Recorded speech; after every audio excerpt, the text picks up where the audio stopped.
Welcome to our 84th podcast. Today we'll be talking about disruption and how to cope with our special guest, Quang Lei.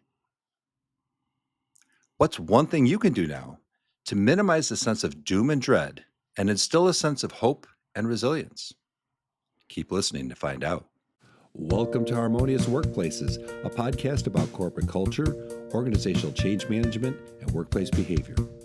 Harmonious Workplaces was started by independent consultants Rich Cruz, Ben Kleinman, and Cheryl Volpe to explore, challenge, and build on various organizational culture and change management concepts.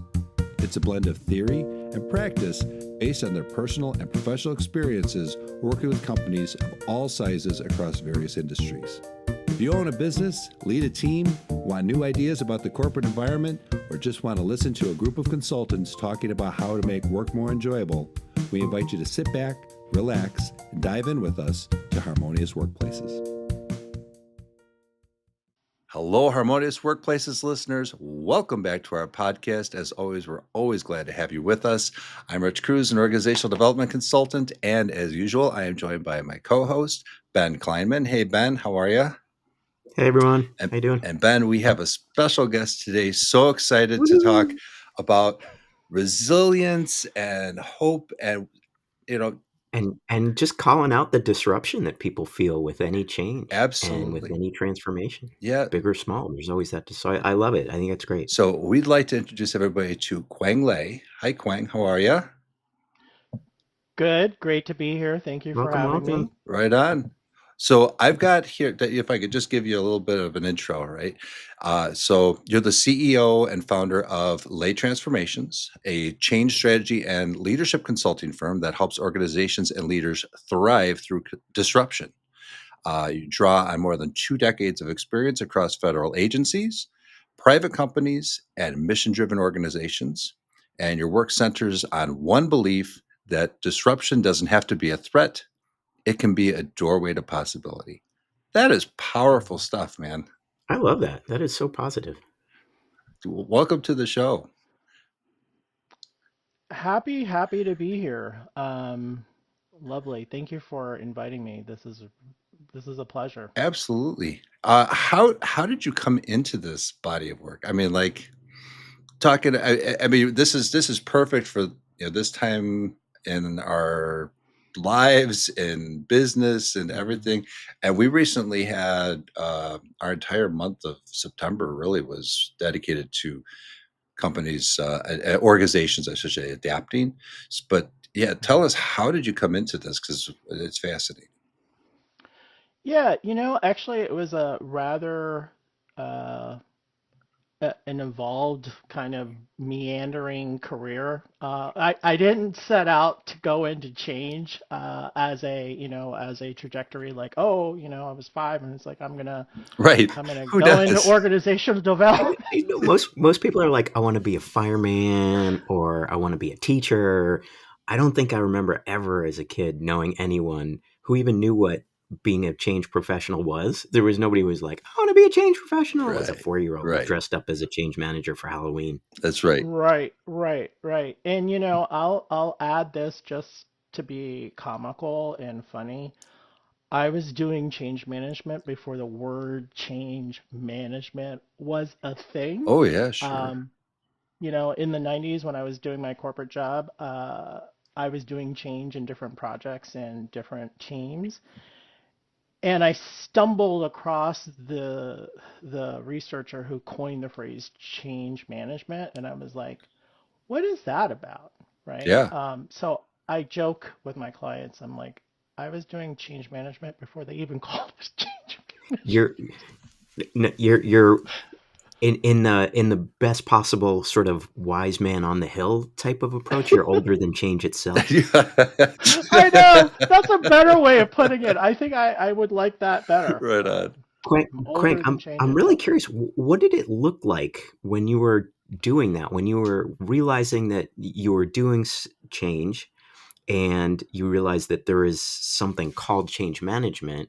Right. Because right now, I feel like, at least when I came into awareness of change management and practicing change management, Hmm. there was already somewhat of an established body of knowledge and some understanding of how to do change in ways that might be more effective or more productive. What did it look like for you in those early days? I don't think my kind of origin story is unique in the sense that I, like most other people in the information technology, and that's where I really started. I started in cutting edge That makes technology. sense. Um, when I was responsible for leading out in certain change projects, we didn't call them change projects. We called them implementations or deployments or rollouts. And there is Right, this right. layer of abstraction away from the human side of change. We can talk about that today because we have the language and the wherewithal to say those things. Right.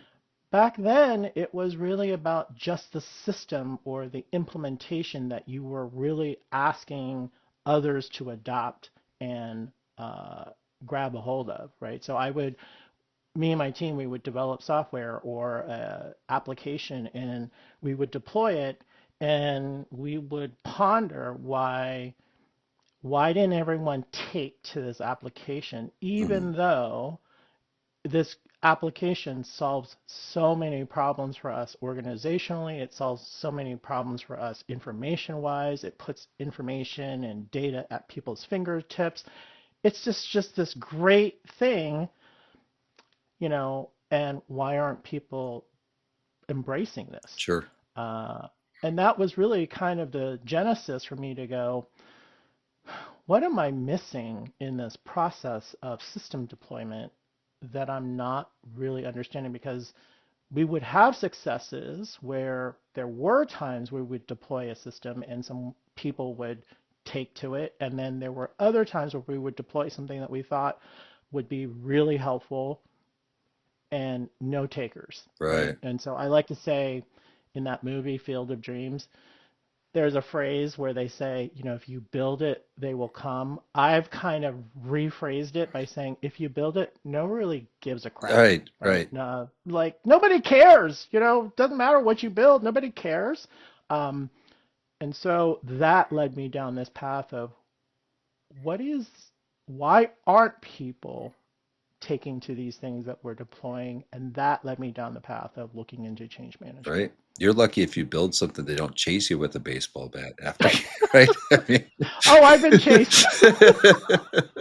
yeah, My right. goodness, hopefully not with a baseball Well, bat. hey, man, it's Halloween. Wow. So there's a level of Quang, to be serious, there's a level Yeah. of self introspection and organizational introspection to understand what went well, what didn't go well in the change in terms of the people side of it, the adoption, the Mhm. sustainability of it, and not necessarily we delivered a brilliant system that is the colors everyone wants and has all this wonderful functionality. But Right. that takes a lot of sort of I'm thinking of emotional maturity, but in an organizational way, and that's pretty cool that you had that. That's probably even before the term emotional intelligence was coined. It was, and I You think come for before change and before emotional intelligence. Wow, This is Rich, we are it's talking yeah. to the most the origin transcendent. story of modern Yeah, you're the business right most here. transcendent guest we've had on the show yet. I love that. Yeah, Ah. like most people, I didn't have that moment. I don't even think I was even aware of what I was asking myself. Hmm. It was more of a logical, analytical mind trying to understand there's a problem. We implemented a system. The problem is people aren't adopting or embracing the system or technology. Hmm. And so that was the problem. And so I was tackling these things from a very technical point of view. Hmm. And so it was very easy for me, and I'm sure like many of us in this field and many of your clients and listeners, we tackle these problems by first asking ourselves, what is it that I'm trying to solve? Hmm. What's breaking down or what's not working? We don't necessarily always have that awareness that um, there is a human psychological behavioral, even physiological response to these Right. things. I mean, if I were to go back and think about that, and our bridge in this conversation today to resilience is, I know it's very cliche to start by saying it's about awareness, but it's about all the awareness. It's about your psychological, your emotional. It is about your physiological awareness. I mean, during those times when I was running those systems and those teams, I was under a tremendous amount of stress to make things go right. Hmm. A lot of weight was on my shoulders to make things go well. Sure. And it was in those moments where I felt extreme pressure, immense pressure, tremendous amount of stress. I mean, even now, as I'm telling you, I'm feeling the nervousness and the tension in my voice, but I didn't understand how to solve those things, or even recognize that awareness around my stressors, or awareness around um, what it was doing to me physiologically, to even listen or pay attention to those things. I think that's human nature. I Yeah. think we all fall into that trap, Right. right? Just experiencing the pain and the stressors, but not really being self-aware enough to say, I need to pause. Right. I need to take this. I need to exhale. I need to take a moment here and really pay attention to what my body and my brain is really telling me in this moment. Sure. Sure. So, Let's do this because we're gonna take a break. But when we come yep. back, earlier the line of just about disruption, right? That disruption doesn't have to be a threat; it may doorway to possibility. Mm-hmm. Let's talk about one, reframing that, right? When we come back, and number two, then get into how you help organizations through resistance. Does that make sense? Or not, Yeah, not through absolutely. but resilience. That's what I meant to say. Mhm. Resilience. Okay. Through the disruption Yeah. into Into resilience, I think resilience. is, Right. yeah. Yeah. Yeah. Great. We'll be right back. Dysfunctional organizational cultures and poorly managed transformations can devastate employee morale and motivation, leading to disengaged employees, poor work quality, and the loss of your best people. The impacts to your organization include high costs, low productivity, and wasted resources. At Harmonious Workplaces, our purpose is to help you build the best workplace possible. We are advisors applying proven organizational development and industrial organizational psychology methodologies to help you become your best organization. We are doers, using time-tested principles to help you execute organizational change initiatives smoothly and successfully.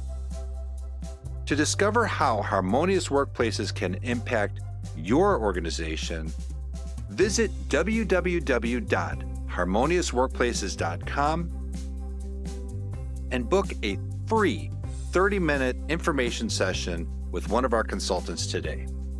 Again, that's www.harmoniousworkplaces.com. And we're back. So we're here talking with Quang Lei, and we want to talk about reframing disruption, right? Mm-hmm. Can you talk a little bit about how we can do that? Yeah. So, let me give the concept first, Mhm. so that we have something to hang some meat. We can put some meat on the skeleton, so to speak. Please. Um, and that's this. Central to my work, in working with clients and teams and leaders, that in order to get to resilience, you kind of have to find your way through disruption. And disruption is not something that we can control. And we're not actually in the practice of building resilience inside of organizations and for ourselves Hmm. as individuals or as leaders. It's about building the muscles in order to recover, reframe, and come back to have a better response or a more appropriate response to what we're experiencing as the disruption. Um, so, recap: it's not about clamping down and controlling the disruption. Right. You can't control that. Sure. It is about how do we as individuals, as leaders, and as colleagues find our pathways to bounce back, to respond in a way that is helpful and full of awareness around the disruption. And I think correct me if I'm wrong, but it's kind of that lack of a feeling of control that makes people fearful, resistant to change, and all that, right? Um, Yeah, I mean, taking a step back, right? So before we can, I mean, this is foundational in a lot of our work inside of organizations, and you all can probably, have wonderful stories to share today too. When we experience disruption, it is not unlike any other kind of stress response when, say, uh, we're dealing with, you know, you know, a rabid dog trying to attack us or something like right. that. Sure. And we go into the moment of, fight, flight, or flee, Sure. right? So part of our hardwiring as humans is that that is a protective mechanism. And so our natural response is to not, is to do that, is either to fight the thing that is putting us in danger, to run away from it, or to not do Not to anything, freeze. to Yeah. stand and Right. freeze uh, in order to save our lives. The difference in the correlation to us, we're not hunters and gatherers today, um, where most of us are white collar workers um, in corporate or federal organizations or state and local government or NGOs or private nonprofits. Our work and our stressors come from things that really challenge us and elicit that fight, flight, or flee, Mhm. freeze um, response. Sure. Sure. That makes sense. Um, I've seen where, in response to some of this disruption, right, that the non-resilient people, the people who are in that, in that mode, and tend to stick in that mode, they sometimes even build their own tools just so they can have the feeling of control. Have you ever experienced that type of thing before? I can recall like an ERP situation where people are like building their own spreadsheets just so they didn't have to work with the system. Yeah, It's an yeah. avoidance mechanism or a way to maybe regain some of that control Yeah. Hmm. and not confront the stressor directly, Hmm. but avoid the stressor, try to regain some control, that kind of thing. Yeah, Interesting, absolutely. really interesting. Yeah. Absolutely. Um, I've seen where a lot of executive leaders do this thing where they ask for more data. We Mm, need more information. So on the surface, it looks like these leaders are acting with a lot of prudence, wisdom. But here's how you can tell. When we collect data, it's supposed to inform some kind of action, some kind of even if that action is some kind of discussion around what our response is going to be or could be. That's how we know we're down that right path. When data collection becomes a no action response and we try to like nitpick or fine tune all the data so that we drill deep, deep, deep down so we can answer every possible question. That's how we know, to Ben's point, that is, it's more about avoidance um, right. by Yeah. It's using mechanisms in current day work to kind of abstract away from what we're really trying to do. Sure. It's Right. facilitating avoidance. Yeah. I'm just thinking out loud here, Quang, but you made me think in Please. terms of what you were saying before about that inbuilt fight, flight, freeze. Now people are also adding fawn into that. I don't think that Yeah. may have existed as much in those sort of hunter gatherer days that you were referring to. And Mm-hmm. so in those early days, I have to imagine it was very reactionary, and there wasn't a lot of time to think about what's the data coming in terms of, is this is this a saber tooth tiger? Is it a Now it's a different saber-tooth type of tiger. tiger? Now it's a Right. I cyber was gonna tiger, say yeah. now it's a saber But tooth tiger. hey, that's a cool brand name, cyber tiger. Oh man, hey, if this whole change management thing goes bust, let's do some sort of cyber awareness thing. uh, We should call it the Cyber Tiger, and our little mascot could be a saber-tooth tiger, but like with all digital sort of robocopy thing. well, Ben skipped a beat there, folks. Anyways, we'll edit that out and we'll come I back love, later. no, we're not. I Little like Benny it. jumps the shark. But I think there's something where now people in our sort of white collar data driven world have this ability to find ways to get around dealing with that stressor that our ancient ancestors didn't. They either fled from the tiger, or they fought the tiger, or they froze and they hoped the tiger didn't see them.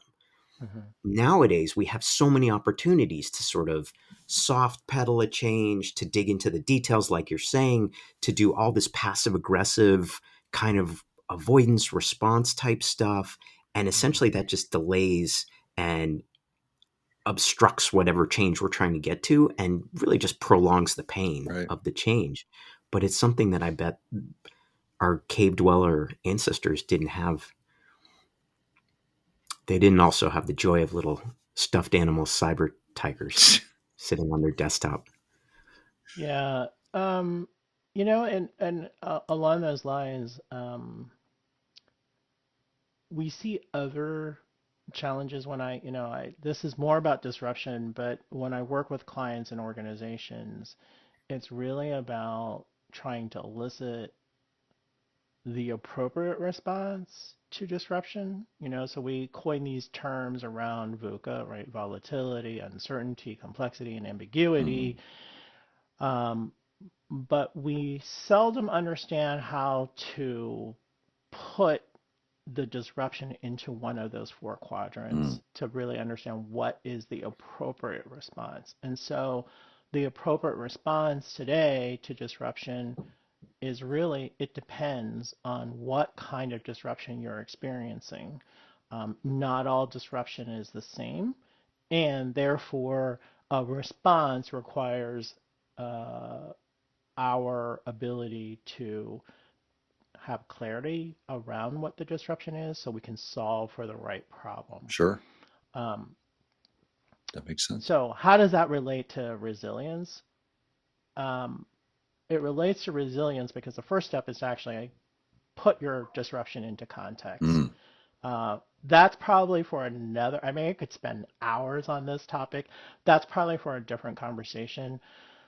But to get from disruption to resilience, what I'm sensing in in in society in general. I mean, it's not just relegated to people here in the United States. It's relegated to all people around the world, is that we're all experiencing some kind of disruption, whether it's geopolitical, whether it's war, whether it's famine, whether it's you name it, right? Climate, Economical, yeah, economic, social, social. right? Um, when I came up with several years ago, when I started work, dealing with the pandemic, I mean, that was a global disruptor. Absolutely. Um, Sure. I did a lot of research into when I kept hearing these words around resilience, but I myself didn't really understand what it meant. Hmm. Like, what does it really mean? What does the body of research tell us around what resilience is? Right. And I'll keep it short here by saying the body of resilience is a body of social science studies from psychology to neuroscience to behavioral science um, that says it's about our ability to adapt well in times of adversity, Mm-hmm. trauma, or stress. And so there is a huge body of work and research and study on different aspects of resilience, such as emotional regulation, such as how do you use cognitive behavioral therapy to navigate uh, PTSD? Sure. How do you deal with anxiety? How do you deal with really terrible trauma such as war and strife and famine and death? So that body of work led me to understand, well, what can we do inside of organizations? Because in 2020, like many of us, I saw my business go from really thriving to, I can name the day, right? It was March. March 19th, Yeah. 2020. I literally had 5 or 6 or 7 calls from clients saying, hey, you were going to come and do that workshop with us. Um, we've got bigger fish to fry. Mm-hmm. We're not even in the mode of dealing with strategy or strategic planning. Or team building. We're just trying to like duck and cover at this point, Right. Right. right? Oh boy, I got Um, the shivers down my spine off of that one, man. That, um, yeah.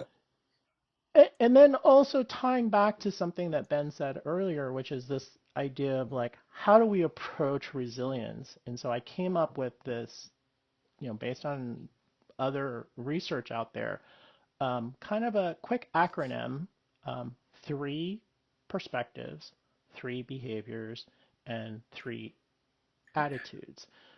Okay. Why 3? Well, neuroscience tells us that our brain's really lazy and it's much easier to conceptualize threes, right? But it's like one of the magic numbers. I could have picked 5, but it felt like that was going too far. I like it. I like you it. you know, It's three, great. three. Um, and then the other aspect around resilience is that while I've described it as 3 perspectives, behaviors, and attitudes, or 3 PBA, it's not linear. Mm. Um, Mm-hmm. we have to start somewhere, but this act of resilience, it's more like a loop. Mm-hmm. And so each one of us will approach stressors, major stressors, differently. Sure. And so here's the first question to you all, and this is something I do in my workshop. Thinking about a significant stressor in your life, you know, not like what are we going to do for dinner tonight, but Got it. something major has come up, Sure. right? In your work, in your life, personal life. What is your natural instinct when it comes to responding to that? Mm. Mm. And I'll give you a clue. Do you try to first approach it with your heart, meaning your feelings and your emotion to contextualize that moment? Do you try to approach it with your hands, where you try to do something, you got to physically do something, or design something, or gather something? Or do you try to think through the challenge a little bit more and frame it up in a way that makes sense to you, right? Ben, And that would be your do you head. have any I can tell you immediately. Go for it, Rich. There's no thought involved. It is usually I put my hands onto it to try to wrangle this thing and make sure that I can get my hands around it. And yeah, that's I literally had that like yesterday. One of my clients contacted me and said, this website's broken, and all they wanted was access to it so they could go in and try to fix it. But I had to go in, diagnose it, fix it myself, and then they're like, "We didn't ask you to do that." I'm like, "Oh, oh, Mhm. Okay. I need it. So, there's one of those, like, you got to step back but yeah, that was my immediate response. So, Yeah, and I think I'm similar. I default to trying to problem solve, and so I think Quang, that's probably initially thinking about it, but then trying to do something about it. Mhm. yeah, Yeah, yeah. And those are all, and here's the point around practicing resilience. It's not about changing your natural instinct. It's about acknowledging what it is that you do, right, how far you want to go there, right? So, Rich, in your example, there was a moment where you were trying to help out, and doing something was your natural instinctive response to solving the problem. And at some point in that arc, you could have stopped, right? right. And having the awareness would have allowed you to say, okay, here's where I'm going to walk up to this piece, and this is where maybe I need to have a conversation with the client at Yes, this point, or right. something else, right? There isn't a right or wrong to this. This is part of the awareness generating moment for us. For me, since you all both shared such wonderful nuggets here, my natural instinctive response to a big stressor is to feel my way through Feel it. your way through it. And Right. what I mean by that is I have a flurry of emotions that rise, from anger, frustration, depending on the situation, Sure. to extreme empathy, to almost where I feel like I'm part of the scene, where I've gone from empathy to actually like sympathizing with the situation. Mm-hmm. Um, and this is what I mean by the loop. At some point, you start out into the loop, you enter the loop of resilience where you're naturally inclined to go, and then you have to move through the other two perspectives, um, whether that's uh, the head, the three perspectives, the hands, whether that's the doing, right? That's the three behaviors, or three attitudes. That's the heart. So you go through that loop to get a better response, to be able to frame how you're going to respond in the most appropriate way Sure. for that situation. And I want to get away from there is no right or wrong, Right. because that kind of framing is very binary, meaning there's only one answer. And in disruption and practicing resilience, there's more than one way, as the model elicits or alludes to, which is there are three entry points. You got to go through all three to be really effective in your That response. makes sense. That makes sense. Let's do this. Let's take a quick break. 'Cause we're coming up on time, but I really want to go through. You mentioned three behaviors, three Three perspectives, perspectives, three behaviors, three three attitudes. attitudes. Yeah, Yeah, I'd love to go through yeah. those and just touch on Yeah. each. Let's do that when we come back. Okay, Great. Cool. right on. We'll be right back. In a world where leadership needs clarity and action, and HR gets left out of the loop, one hermit crab steps in to save the day, only to be shut down by management. From the creators of Hermie the HR Hermit Crab and the Harmonious Workplaces podcast comes a new shell-shocking adventure, Out of the Loop into the Fire, or HR Hung Out to Dry. This book blends workplace satire with evidence-based lessons, reminding leaders that culture, trust, and people strategy don't exist as extras. They form the foundation of lasting success. Whether you work as an HR professional, a leader, or just someone who has survived a few too many staff meetings, Hermes stories will make you laugh, think, and maybe even change the way you see your workplace. Purchase Hermie the HR Hermit Crab, Out of the Loop, Into the Fire, or HR Hung Out to Dry, now available on Amazon and Ingram Spark. Shop now at harmoniousworkplaces.com/Hermie HR Crab. That's harmoniousworkplaces.com/Hermie HR Crab. Ha! Big change of Fred. And we're back. So, Quang, before we went to the break, right? We tee this up as coming back to the perspectives, the behaviors, the attitudes, right? And Yeah. three within those, right? Which I love your thought process on this because I first of all I remembered that with my tiny brain, but yeah, can you walk us through that and how you Yeah. this formula that you've put together? So in this framework, the three PBA, the reason why I start with P, the perspectives or the head, Hmm. is this. When I was thinking about this, I was thinking about it for myself, because that is where, from a business standpoint, I was experiencing the pandemic and the disruption with regards to that. Sure. It is also a natural inclination for a lot of executive leaders, not all. I'm not trying to stereotype anybody, but that is the first place is to rationalize or logic through the disruption.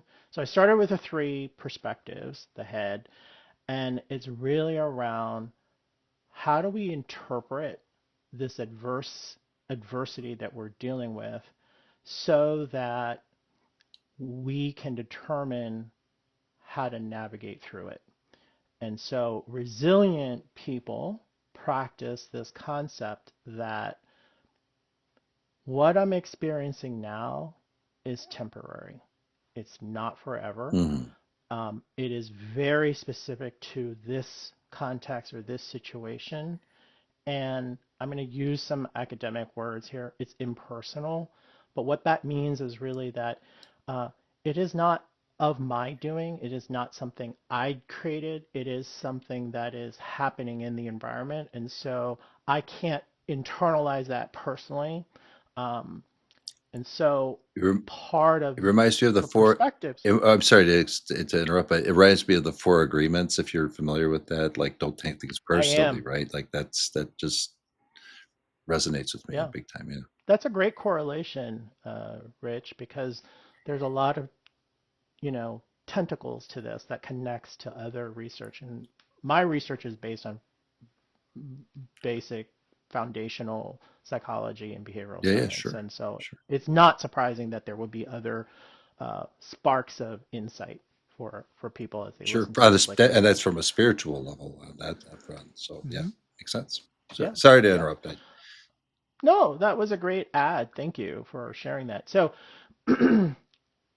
in the three perspectives, the head, the story we tell ourselves about this event shapes how long it owns us. Mm, And so shaping that narrative allows us to manage or navigate our way through. Um, Second point is optimism. Uh, is really about not being Pollyannish or, saccharine sweet or superficial.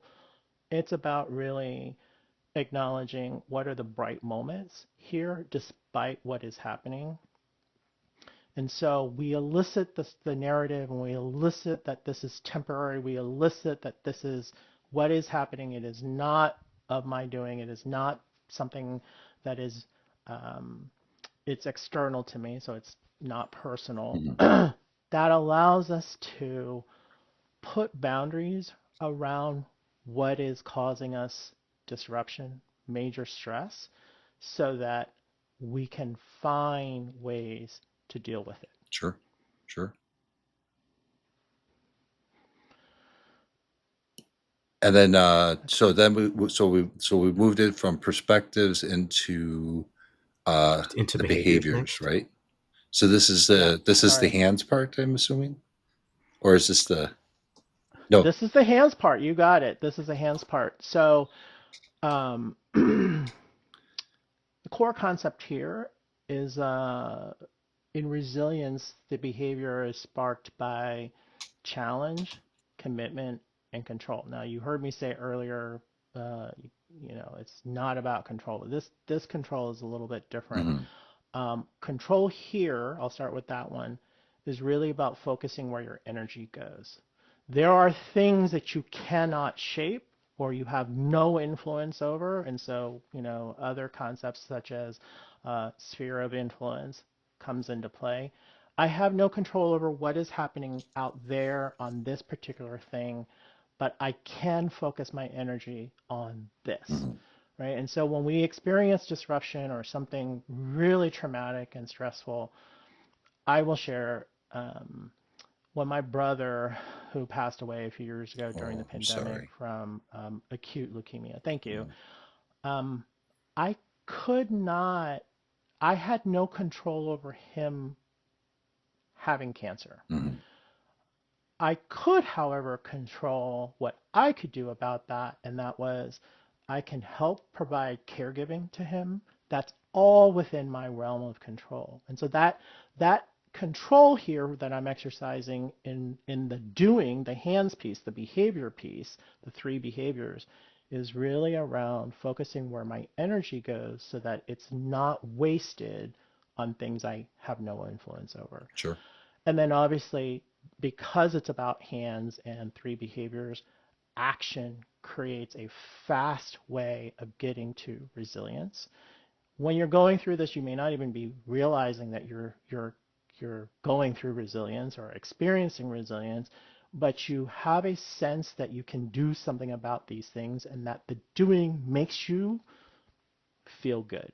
It makes you know that you're affecting change in a positive way. And I don't mean positive way as in, positive negative, but positive affirmative way Mm. for yourself Sure. or that person that you're helping. In my case, I was affecting change for my brother in a way that meant I could alleviate my sister-in-law so that she could take a break. I could care for my brother and gave us bonding time. Um, so the other concept, aside from action, is that um, to build resilience, the one, the third piece is that it's not about escaping away from the stress. It's not about clamping down the stress, but embracing the fact that you're dealing with this stressor so that you can figure out how to engage differently Mm. with it. Mhm. Going back to the example of my brother who had leukemia, I noticed in my family that there was a lot of different responses. Um, and some of the responses were denial. Mhm. Uh, if I don't acknowledge what's going on or pay attention to this or assign blame to others around whatever the situation was, I can kind of put it aside. Um, I also noticed that there was a sense of helplessness in some of my family, like they didn't know what to do, Sure.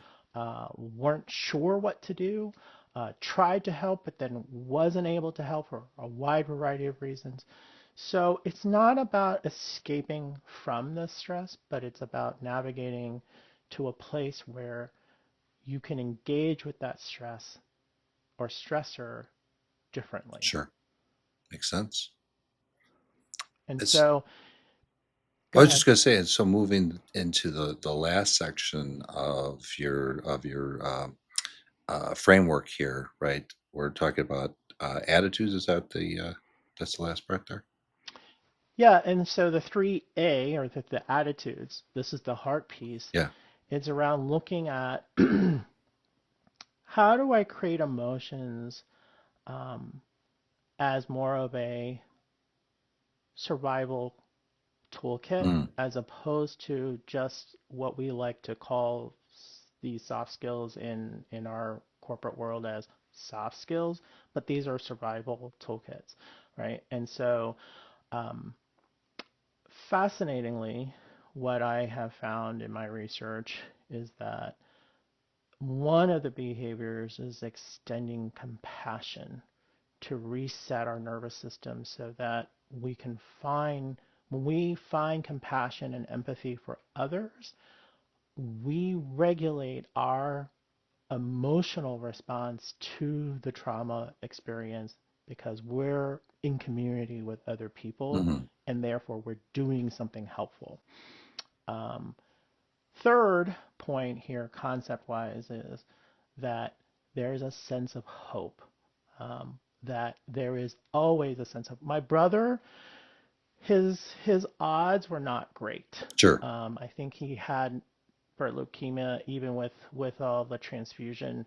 I think his odds were something around 30% Hmm. survival Sure. out of 100.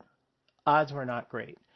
But in those moments, when we're anchored there and we're centered and we're grounded, my I didn't give up hope on the things that we were doing to help him Sure.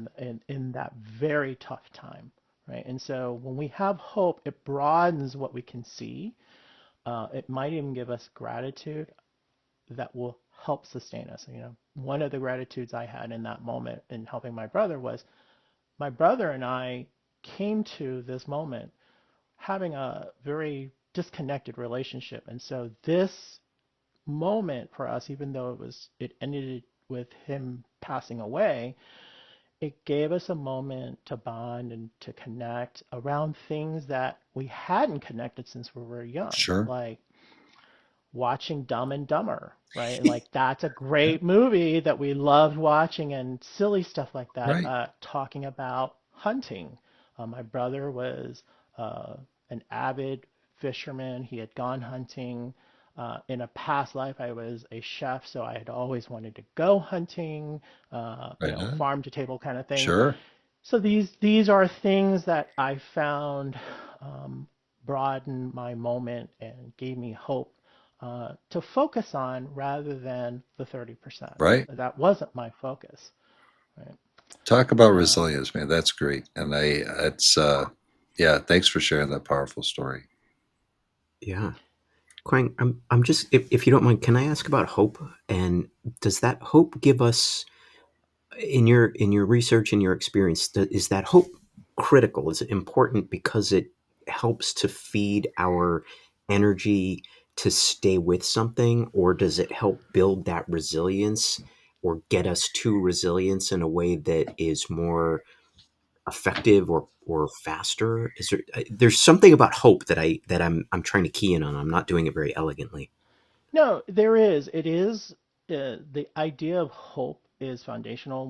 When I was reading articles about uh, prisoners of war, I know this sounds all very heavy, but when I was reading about prisoners of war, the ones that survived always held on to the fact that there was hope that they were going to be rescued. And so hope then sustains you in a It's much this. more Yeah. critical way than say it's not this Pollyannish saccharine artificial, Hmm. Hmm. we got to have hope. It is really anchoring around I know that I will make it out of this situation, Sure. Mhm. Sure. right? Sure. Sure. And in the context of human society, one hopeful aspect is to think that whatever I'm going through, I am not going through it alone, that there are others that are experiencing this moment with me. And so even if you feel like you're isolated in a place, there is this overwhelming sense of um, uh, Togetherness, maybe. positive Yeah. moment Mhm. that says, I will make it through. I Right. and all the other people here, we will make it through, Makes sense. right? Yeah. And so Yeah.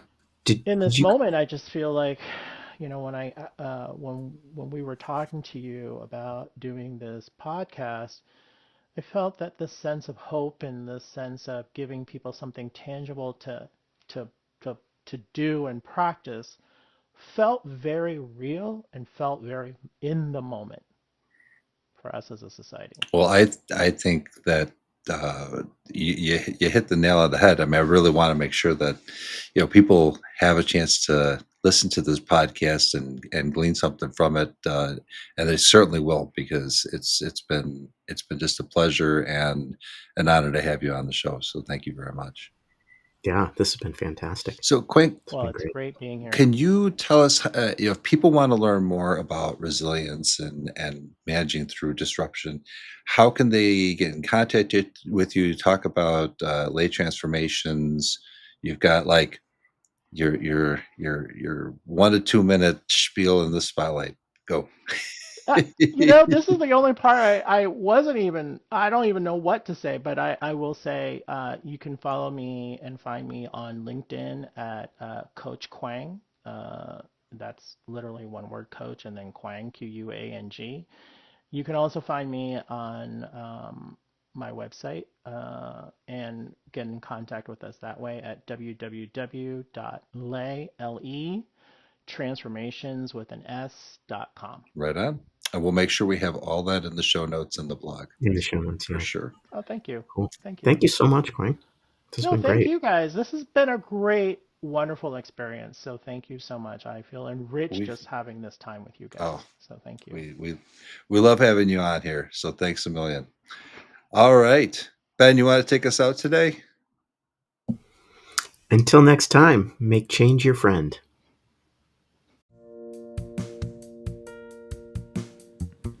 Thanks for listening to Harmonious Workplaces. You can find Harmonious Workplaces on LinkedIn, Twitter, YouTube, Spotify, Amazon, Apple, and other streaming platforms. We'd love any feedback on whatever channel you find us on. Please rate, like, and share our podcast with your network, and remember to add Harmonious Workplaces to your list of favorites to get notified about each new episode.